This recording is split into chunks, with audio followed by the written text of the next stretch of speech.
চট্টগ্রামের খুলশী এলাকায় শীতপীড়িত মানুষের মাঝে শীত উপহার বিতরণ করেন থানা বিএনপি ও এর অঙ্গ সংগঠনের নেতৃবৃন্দ। ১৩ নং পাহাড়তলী ওয়ার্ডস্থ ওয়ারলেস স্কুলের সামনে শীত উপহার বিতরণ অনুষ্ঠানে প্রধান অতিথি হিসেবে উপস্থিত ছিলেন বিএনপির জাতীয় স্থায়ী কমিটির সদস্য আমির খসরু মাহমুদ চৌধুরী।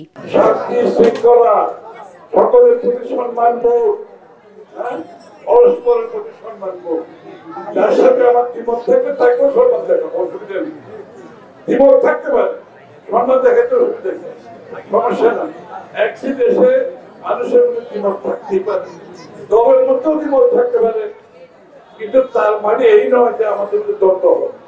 আমরা সম্মান দেখাতে হবে। এই রাজনীতি বিএনপি রাজনীতি আগামী দিনে এটা আমাদের বুঝতে হবে, ধারণ করতে হবে। বাংলাদেশের মানুষের প্রত্যাশা বলতে গেছে, আকাঙ্ক্ষা বলতে গেছে, ভাবনা বলতে গেছে, এগুলোকে ধারণ করতে হবে। তো এবং বিএনপি হেলে করতে পারবে, আর কোনো দল পারবে না। যারা প্রাণ দিয়েছে ১৬ বছরে, যারা হাইজ্যাক হয়েছে, যারা গুম হয়েছে, খুন হয়েছে, পঙ্গু হয়েছে, চিকিৎসার অভাবে জেলখানায় মারা গেছে, আমার সামনে মারা গেছে, ওরা চিকিৎসা করতে দেয় নাই। বেগম জিয়াকে চিকিৎসা করতে দেয়, আমাকে চিকিৎসা করতে। আমি যখন বলেছিলাম ডাক্তার দেখাতে, আমাকে ডাক্তার দেখাতে দেয়।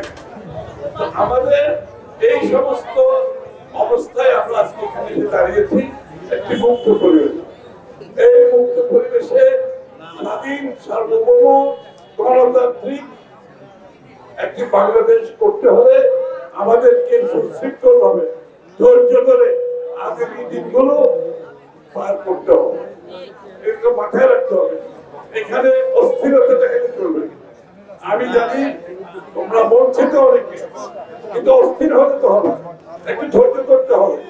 সবকিছু সময় মতো করা হবে। যার যত সমস্যা সময় মতো সমাধান দেওয়া হবে। কিন্তু অস্থির হলে চলবে। অস্থির হলে কাজ ভালো হবে, খেলা হবে, সব কাম হবে। আমরা ১৬ বছর অপেক্ষা করতে পারছি, আর কিছুদিন অপেক্ষা করতে পারবো না।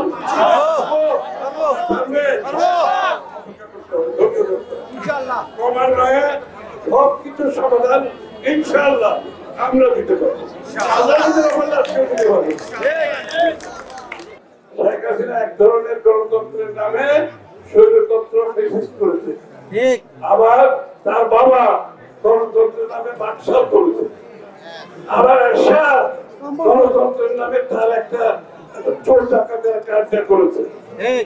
সুতরাং আগামী দিনের গণতন্ত্র হবে বাংলাদেশের জনগণের। বাংলাদেশের মানুষ হচ্ছে মালিক।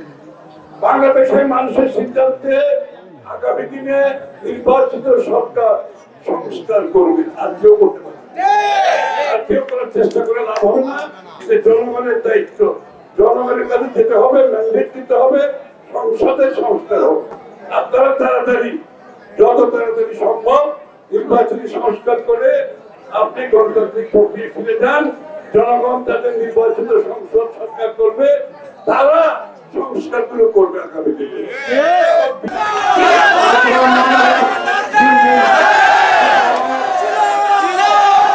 এই সময় আরো উপস্থিত ছিলেন চট্টগ্রাম মহানগর বিএনপির যুগ্ম আহ্বায়ক শফিকুর রহমান স্বপন, আব্দুল হালিম শাহ আলম, সাবেক খুলশী থানার সদস্য মনির হোসেন, রেলওয়ে শ্রমিক দলের কেন্দ্রীয় কমিটির সাধারণ সম্পাদক এম.আর. মঞ্জু সহ বিএনপির বিভিন্ন পর্যায়ের নেতৃবৃন্দ। Desk news, Newsday 24।